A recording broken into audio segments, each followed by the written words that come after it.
Welcome to the Speakeasy live show presented by Weedmaps, the world's largest online marijuana locator service, other than my cousin Tony. That guy can actually find weed anywhere. So we actually have a great show for you today. We've got a couple of great guests. We've got Erik Knowles, who actually is a winner of the World Series of Comedy. And we have Kandice Hawes, the director of Orange County NORML. This is going to be a great show, Mike. I'm so excited to be here at WeedmapsTV. WeedmapsTV, you can watch us all over the country. Check out marijuana.com, cannabis.com. Marijuana.com? We're on everything. Everything great. right now. You're watching Speakeasy live. That's what we call it. That's what we call it. And you're listening to the Cartoon Cowboys. Rocking it for us. Aloha, Mike. So stay tuned. We got some more cannabis education coming up for you. Cannabis news on WeedmapsTV. Everybody get ready for some top of the line cannabis education. Coming up now is Stacy Delane. Hi there, this is Stacy Delane coming to you from WeedmapsTV. I'm bringing to you today an amazing guest. It's Tammie Thomas. She's been doing great things in our medical community with helping cancer patients as well as other patients that have no other options. I want her to tell you a bit more about the work that she's been doing in this field. Tammie? Hi, I got into the business originally because I lost my best friend to cancer in 2009. She was 33 years old and had 3 babies at home. And I'll never forget what the doctor said to her 3 days before she died. He said, "I hope the chemo doesn't kill you before the cancer does." Really great odds. That's terrible. Well, and it was pretty shocking to me because I thought, that doesn't make sense at all. I just couldn't imagine why are you giving her chemo if it could possibly kill her. It might kill her. And then 3 days later, she was gone from organ failure. Because of all the medication and probably chemicals they were pumping into her body. So what did you do? At that point, I became open to hearing about the possibility of what cannabis really could do for cancer. Prior to that, I was so against marijuana. I thought it was for druggies. I thought it was for losers. There is no way someone could convince me that marijuana could actually help somebody. Right, not enough education out there. At all. And even when she was really sick, you know, I had a really good friend that had a dispensary, and I did go to him and I said, "What can I do for her? She's got cancer. What can we do?" And he said, "I can give you as much marijuana as you want." And, you know, without any instruction on what to do. Right. Or no dosing, no nothing, how to take it. Nothing. And what I realized through studying and research and the actual patients that I've helped up until now is when you're fighting cancer or any kind of ailment, it really isn't about smoking marijuana. It's about the consumption of these products and the oils, the very concentrated medicine that is made from marijuana. Right. Which, like CBD. Absolutely. The CBD oils, the concentrates. The RSO. RSO, my patients use suppositories, which are non-psychoactive. So right. A lot of times in the age group that I'm dealing with is more between 40 years old. My oldest patient's 90 years old. Mm-hmm. So their biggest concern is, how do we do this without getting high? Right. So the possibility in this industry is you can really choose marijuana as a medicine and never get high, ever. So how are you going about educating these people that have a different idea of the THC and cannabis in general? How are you helping change their minds? It's been a long road. It's been a lot of work. I do not charge for my consultations at all. I don't believe in benefiting from sick people, well, financially benefiting from sick people. And the best I can do is offer these free consultations. I do a lot of social media posting to encourage people about the amazing benefits that my patients get. What help they could get. Could you tell us a few stories about people that you've helped? Absolutely. I mean, I had an amazing story happen just a couple weeks ago. It was a federal DEA agent who came to one of my presentations. I didn't know she was an agent, and she asked me after I was done with my presentation if I could please speak to her privately. And I'm like, sure, no problem. And so I waited for everybody to leave and then met with her. And she had tears in her eyes, and she said, I got in a really horrific accident on the job 5 years ago, and she said, I can't believe I'm sitting here in front of you asking about something that I've arrested so many people for. And How did you make that work? Like, how did you make her believe? I told her that I really wasn't there to promote getting high, and that she could actually do all the medicine I had in front of me and never ever have to get high. And I said, you're on all these pain medications and all these medications the doctors have given you, you're high. Right. All day long. That's not natural. And she still had no mobility in her left arm at all because of this accident. 2 weeks after she started CBD oil, she had full mobility in her arm. I went to go check on her, and again, she had tears in her eyes. Her husband was there. He's also works for the federal government. He was dressed in his uniform, getting ready to go to work, and he and her both cried. And they stood in the kitchen and hugged each other. He was trying to thank me for what I do and educating his wife and their family. You got their life back for them. That's what he said. He said he got his wife back and the mother of his daughter back. That's amazing. It's so amazing that you can do that out there in our community for the greater good. Where's the way that people can find you? I want to make sure that they can reach out and definitely get your help. The true best way they can find me is calling me, or texting me is probably the best way. How can they find you on any social media? I'm on Facebook. It's under my name, Tammie Thomas, Thomas, and if they want to call me, That's Tammie with an IE. Tammie with an IE. If they want to call me, 716-715-6063, or text. It's Awesome. easy. Thank you so much, Tammie, for coming out and just sharing these stories with us. We're all about educating our guests so that they can make their own informed decisions. So I really appreciate it. Thanks for having me. Thank you so much for coming out. Thank you. Once again, this is Stacy Delane coming to you from Weedmaps TV. Thank you. Speakeasy Live's Medicinal Mike, and coming up right now is Christopher Glue with Kandice from Orange County's NORML. This is Chris Glue, cannabis attorney and pot activist. And I'm joined today by Candice Hawes from Orange County NORML. She's the current president of the Orange County NORML chapter. We're going to talk to her a little bit today on the Speakeasy Live show, presented to you by Weedmaps TV. So welcome to the show, Candice. Thanks for having me. Yeah, good to see you again. Yeah, always. So tell us, when did you start up with the Orange County NORML chapter? Well, I started with started our Orange County NORML chapter 13 years ago. The original organization, though, started in 1970, so they've been around for 45 years. Wow. NORML was the first marijuana legalization nonprofit consumer advocacy organization for cannabis users. They're kind of like the Coca-Cola brand. So I started with my chapter in 2003 after losing my financial aid. I felt that the laws were wrong towards cannabis users, that we are punished over and over again for a single crime, and that we're looked down on in the community. So I really wanted to get active, and it's just amazing how many people, even in a conservative community like Orange County, really do want to get involved. Yeah. So you actually started up the Orange County chapter. Yep. Well, tell us how hard that was.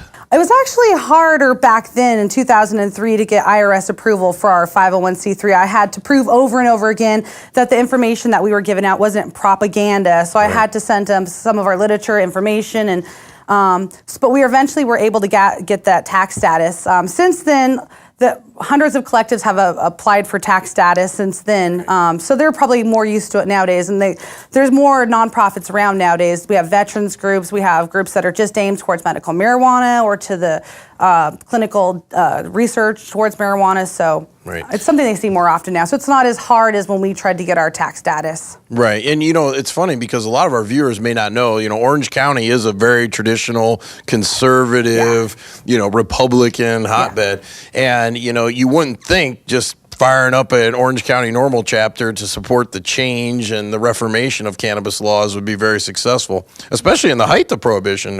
Yeah, you really wouldn't think so, but our chapter is actually one of the most successful NORML chapters. Wow, that's great. Won awards from NORML. We've also been recognized by the Orange County Register and the OC Weekly for all of our work, and I think we've actually been able to make a lot of change in Orange County. The Santa Ana licensed medical marijuana dispensaries are all a product of a voter initiative that we put on the ballot. So I think that that even though we're in a conservative area, that we've been able to do a lot. Even in other areas that are less conservative than like Los Angeles and San Diego, we've had some success here. That's great. Tell us a little bit about how you got the Measure CC, was it, in Santa Ana?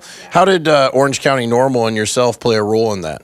Well, we first started with meeting with the city council members, going to city council meetings, and they weren't really listening to us. We were asking them for regulation, something better than just going around and raiding the collectives over and over again, clogging up our courts, really just putting patients in fear. And so we were asking them for regulations. They were unwilling to do so. So we got a group of the collectives together, and about 20 collectives footed the bill. We wrote an initiative as sort of a group process of what we thought would be the best way for this regulation system to come about. And we gathered $75,000 just within the collectives, and we gathered 13,000 signatures and got it on the ballot. And then we were able to fundraise $125,000 for the campaign. So we, I think, surprised even ourselves. And although our initiative wasn't the one that won, all we wanted in the first place was just regulation. So we won overall. And both measures cleared 50%. And a lot of people thought Santa Ana, because it's predominantly Hispanic, that there was no way that we would win, especially in an off election. But it showed that Hispanics really can support medical marijuana if it's something that they feel like they have a stake in. And I think that's what we saw there. So that's great. Orange County NORML leading the charge by the president, Candice Hawes. So what's in the future, the near future for Orange County NORML? What's your goals and plans? Well, right now, because of Proposition 64, and we also have the new medical marijuana regulations that are going to come out in 2018, we're really trying to educate the patients, the consumers, and the industry people about what changes are to come.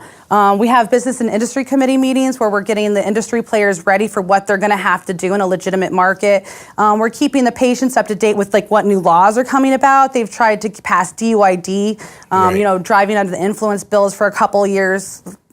Previously.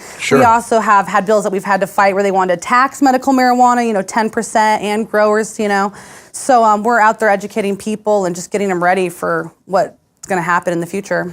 Well, thanks so much for joining us here today, Candice. And, how can someone get a hold of Orange County NORML or you personally? They can go to our website at orangecountynormal.org, or if they're not in Orange County, you can find any one of the 150 NORML chapters by going to National NORML, and that's just NORML.org. And that'll redirect them to you? Yeah, or any other chapter director. Okay, so the website again is orangecountynormal.org? Yeah. Perfect. Look for Candice Hawes and Orange County NORML if you want to get involved or just want to be educated on the cannabis community here in Southern California. Thank you for joining us on the Speakeasy Live Show presented by Weedmaps. All right, ladies and gentlemen of the Speakeasy Live presented by Weedmaps TV, I present to you the World Series of Comedy winner and my cannabis buddy, comedian Erik Knowles. Thank you, Mike. Thanks for having me. Thank you, guys. I'm happy to be here. Serious. No, I have 4 kids at home. I'm very happy to be here right now. Hello, grown-ups. I have 4 kids. 3 of my kids are stepkids, Yeah, that means I have 1 kid that I love for sure, and 3 more kids that I also love now as well, It's tough being a stepdad, but it's kind of cool because they have a dad, 50-50 custody. He lives in the same city I do. He's a good guy. There's not a void for me to fill in these kids' lives. I'm like an extra dad-like character to them, So I feel like I can be a little stoned for some of it, Just a little, not all the time, I'm not saying I get blazed up and drive them to church, but every now and then a little helps everybody get along, I have a prescription, it's legit, I know. I don't do it in front of them, I'm responsible, I make sure they never see it or smell it. They have no idea what it is that they love about me so much. That's their favorite characteristic about me, for sure. They just can't put their finger on it, They're smart kids. They know something's up, They're always trying to narrow it down, They're like, why are you different, Erik?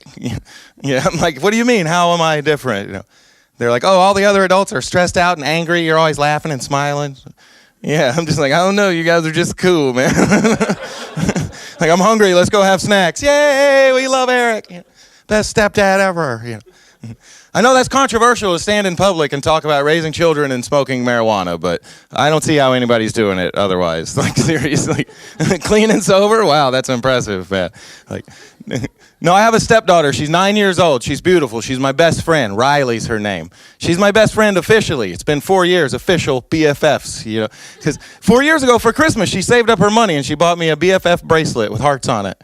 You know. And that only happened because I put in a lot of quality time with that little girl. You know, hundreds of hours of the good stuff, tea parties and Barbies and dress up and pretend of all kind, you know.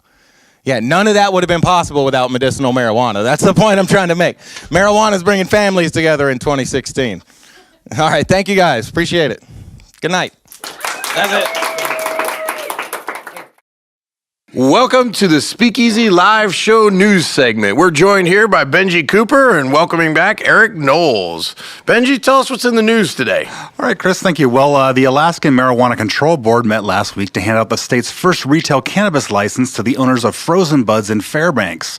Nick and Destiny Need were awarded the license after their application was reviewed and unanimously approved in a 2-day meeting in Anchorage.